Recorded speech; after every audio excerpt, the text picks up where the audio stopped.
Hello! Hello, hello, hello! How are we all doing today? Are we all doing alright? I saw something the other day on Facebook which really piqued my interest, especially as the majority of my followers now are not from the UK, so I keep seeing things and thinking, you know what, I reckon my few little followers would like to know about that. So it's just a list of things to confirm that you're British. And they're not the usual, I love tea, or where is my monocle? No, it's stuff that I am going to go through to see if I do or not, and I would love to hear in the comments, even if you're British, doesn't matter if you are, but definitely if you're not, whether you do these kind of things or whether it is just a British thing, as Gordon Baxter of Facebook seems to think that they are. So the first thing is worrying you've accidentally packed 3 kilos of cocaine and a dead goat as you stroll through nothing to declare. Yeah, that's true. Not the cocaine and the goat thing, but I definitely always think that I've packed like scissors, or I've got something that's not supposed to be in my suitcase when I go through airport control, and you just think that they're going to call you over and you're going to get strip searched and terrible things are going to happen to you. That's true. Being unable to stand and leave without first saying, right. That's 100% true in my experience. I cannot not do that. Like, every time I have to leave somewhere, because I don't know, I always find it kind of awkward to just be like, okay, I gotta go now, like, I'm just gonna leave. So you always just kind of go, right, and you always kind of slap your thighs or clap your hands together and right, and then it lets the other person know that you're about to leave, and then they start being like, yeah, right, yeah. Yeah, that probably is quite a British thing, I don't know, but yeah, always do that. Not hearing someone for the 3rd time, so just laughing and hoping for the best. Yeah. Yep. You say, pardon? Pardon? And you just hope that they haven't been like, oh, my cat died last night, and you're like, pardon? My cat died last night. Pardon? My cat died last night. Yeah, I definitely do that. I don't ask someone to repeat something more than twice, and if it gets the 3rd time, I just have to make up a reaction and be like, Being sure to start touching your bag 15 minutes before your train station so the person in the aisle seat is fully prepared for your exit. Yeah, when you get blocked in by someone sitting next to you, you have to start touching your bag to make sure that they know that you're about to move, and then you don't have to do the whole, sorry, yes, I'm getting off at this station, please can you move? So you just normally kind of stand up awkwardly and then they let you out, and it's nice. Because, you know, people don't really like speaking to strangers that much in the UK. Well, in London anyway. Repeatedly pressing the door on the train before it's illuminated to ensure your fellow commuters that you have the situation in hand. Yeah, the light has to light up before the doors actually open, but you're always like, because some people don't press it, they just stand there while they're trying to get off the train. And other people are then like, why haven't you pressed the button? So you have to keep pressing it and be like, yep, it's fine. As soon as it's going to open, it's going to open. Having to sit next to someone on the train means you'll have to eat your crisps at home. I don't normally eat on trains, but yeah, if people do eat on trains and it's really loud or like smelly, they do normally get quite bad looks from people. So I can see where that is coming from a British point of view. The huge sense of relief after your perfectly valid train ticket is accepted by the inspector. Yeah, you always have that moment of like, have I done something wrong? Is this ticket wrong? And then when they give it back to you and it's all fine, you just, okay, I can breathe again and go back to my phone or my laptop or do whatever I was doing before. This rude inspector interrupted me, loudly tapping your fingers at the cash point to assure the queue that you've asked for money and the weight is out of your hands. All the time, because it takes a little while with the cash machine as it's whirring and obviously generating the amount of money that you want to get out. So you just start tapping. So people behind you, they know that you can't help it, it's not your fault, it's this bloody cash machine.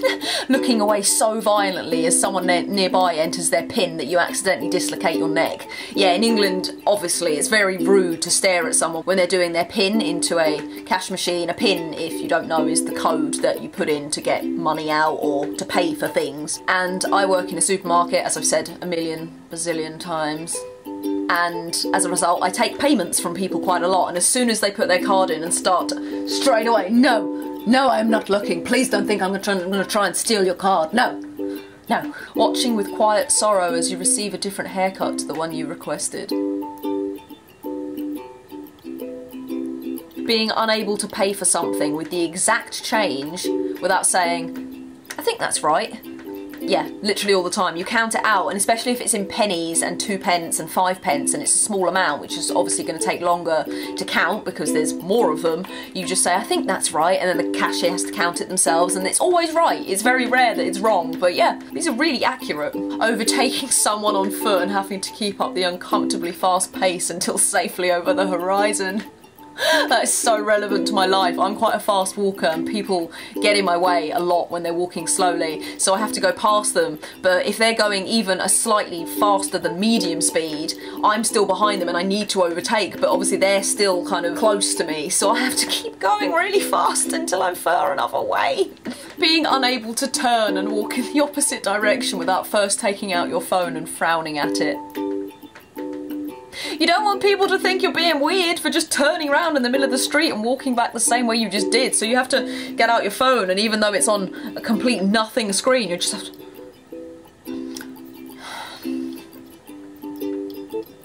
Deeming it necessary to do a little jog over zebra crossings while throwing an apologetic mini wave. Yeah, you have to say, we say thank you to cars when they let you cross. Even though they legally, in the highway code, have to stop at a zebra crossing, you kind of jog over it because you're being inconvenient to these cars and thank you, yeah, thank you, little thank you. These are great. Punishing people who don't say thank you by saying you're welcome as quietly as possible.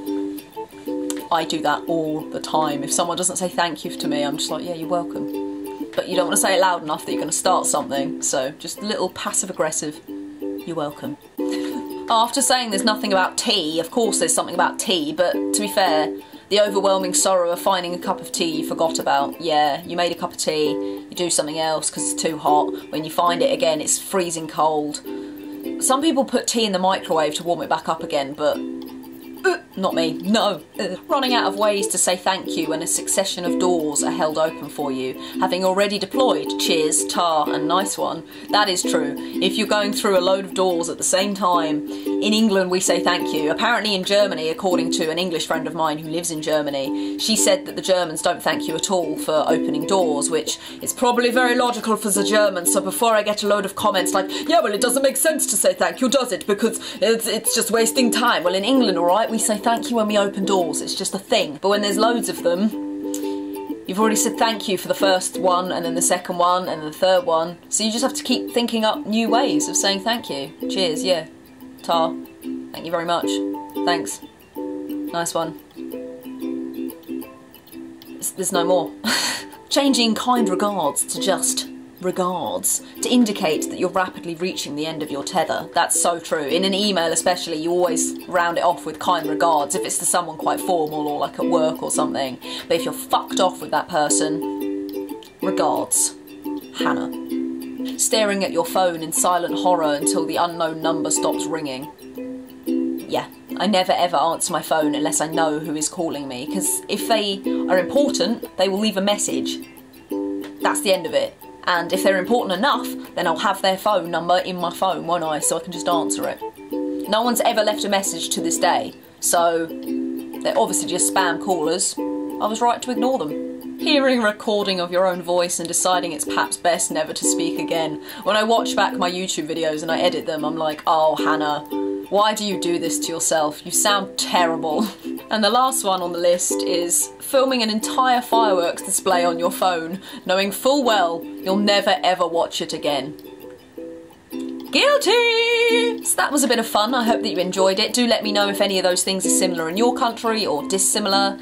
And if you like these kind of cultural observation kind of videos. Obviously I didn't make up this tag. I'm not taking credit for it at all. It was just something I saw on Facebook and thought other people might enjoy. I hope you have a lovely week. See you next Friday. Tschüss!